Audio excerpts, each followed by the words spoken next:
And I'm always asked how come you survived. And tell you the truth, I have no answer to that. For us in Czechoslovakia, it was March 15th, 1939, when Germany occupied our country. At that time, I was about your age, a little bit younger maybe. I was 13. And I remember that morning very well. We heard a noise.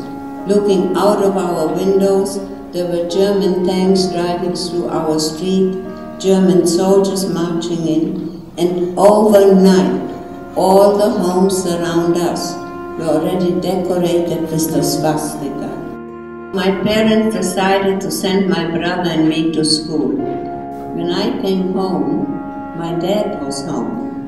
That was unusual.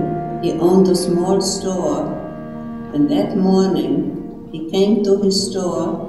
There was a sign on the door: "No Jews allowed, under non-Jewish management." The store was taken away from him. We were in a place, a concentration camp called Theresienstadt. In Czech, in German, it's called in your history books Theresienstadt. Due to our living condition, people were dying by the hundreds daily.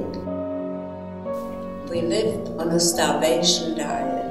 In the morning, you would get a cup of brown water called coffee. Then you would get a slice of bread to last you for the day of work.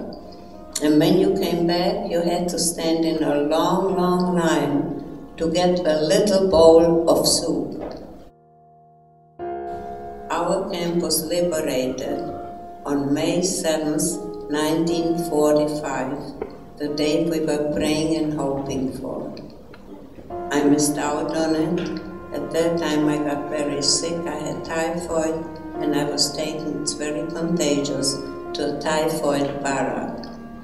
A few days later, when I regained consciousness, this friend of mine, she was still in the same camp, came to the window of the barrack. She couldn't come in because it was so contagious. But she had something in her hand. She was waving it back and forth and back and forth. And I kept shouting something, but I couldn't hear it. I was lying on the floor, the window was fairly high, and she was saying something. But then I saw what she was holding in her hand, which you might know looked sort of like here our slice of white bread, a thick slice of white bread. And seeing it, I realized we must be free. How else would she have this delicious looking slice of white bread? And this is now some 70 years later, yet every morning I have a slice of toast for breakfast and I remember freedom.